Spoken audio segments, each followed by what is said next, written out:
Okay, so today I'm just going to show you how to send data from C# to or Visual Studio to Robot Studio using a client and server. So it'll be over TCP.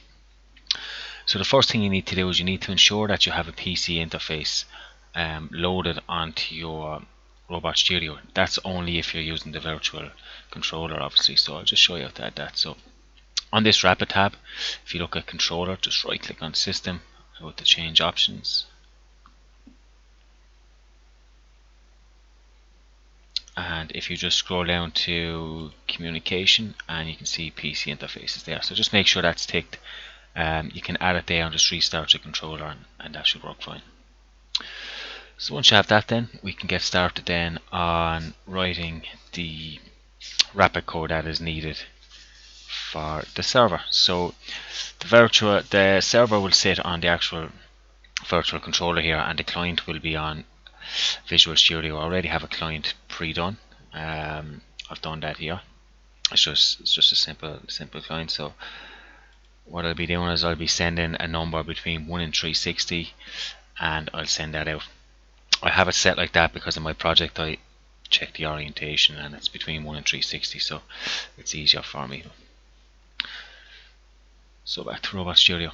Okay, so the first thing we need to do is we need to assign some variables. So let's do that. So first one I'm going to set up is the actual server.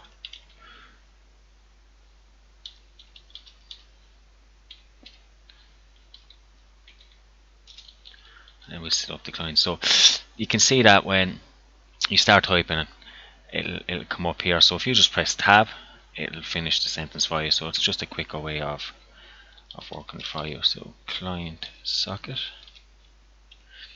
We will then set up a string for incoming data. So var string, and we'll call this data.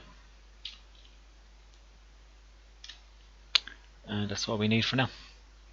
So if you go into your main code, okay, the first thing you need to do is you need to create the socket. So socket create, you can see it's there, and we're going to create on the server. And then we need to bind that socket then. So we'll go socket bind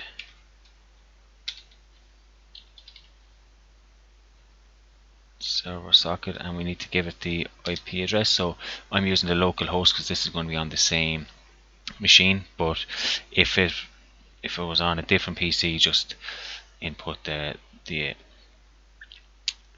server IP address into here. So I'm putting 127.0.0.1.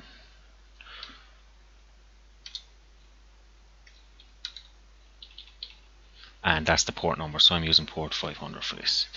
Okay, and then the second thing we need to do is we need to listen then for that socket. So we go to socket listen, and we look for server socket. So that opens up a listening connection, so the server will start listening for incoming calls.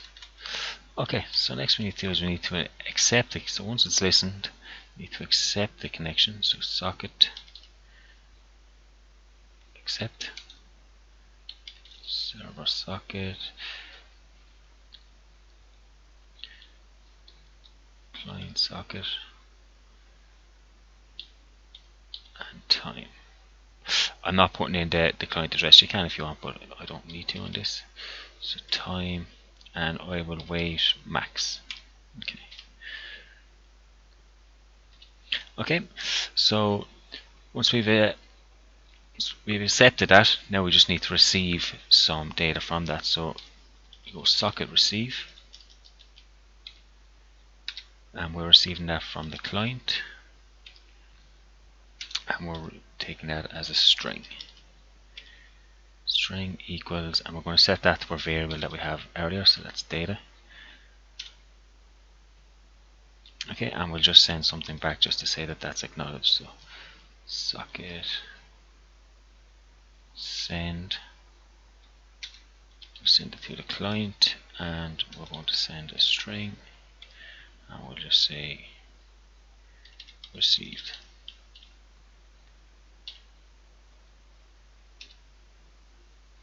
And then we'll close the sockets.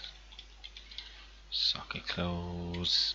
So we close the client one first, and then we close the server. Socket close.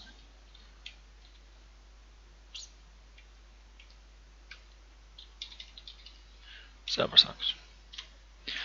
Okay, and that would work as it is, but we want to add some error handling into this. So to do that on Rapid is quite straightforward. So if you just type in error, okay, so if it's an error, it will come into this part of the code. So we put in if statement. So if error number equals error, and we are looking for, just go again, socket, yes, okay, yeah, there we go. If error socket timeout, so if it times out, then we'll simply just retry.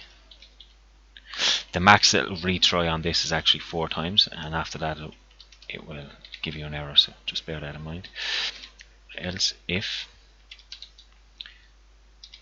error number equals error, so we're going to look for the socket when it closes, so if it's closed.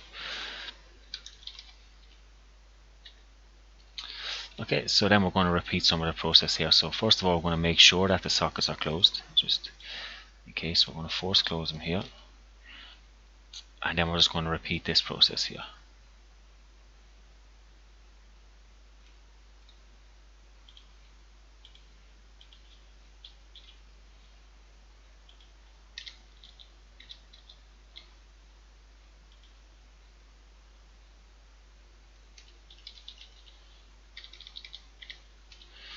Retry,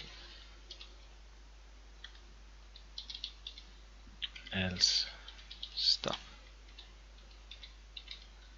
end if. Okay, and that's it. So let's just test that out now and see. So what we can do is we can add this to watch. So if we go to add watch, so you can see data there is currently unknown, and if we start this, open up my client from earlier, and we'll type in a number, type in 1. You can see data here has taken 1, so we'll type in 220, and there you go, 220. So that's it. So you can send in, as I said, you can send in anything. I just have it set to between 1 and 360 because that's all I need for now. But you can send in larger strings, and you can split them up and have a delimiter and a carriage return to mark the start and end of a string. So that's all it is to it. If you have any questions, just let me know in the comments. Thanks.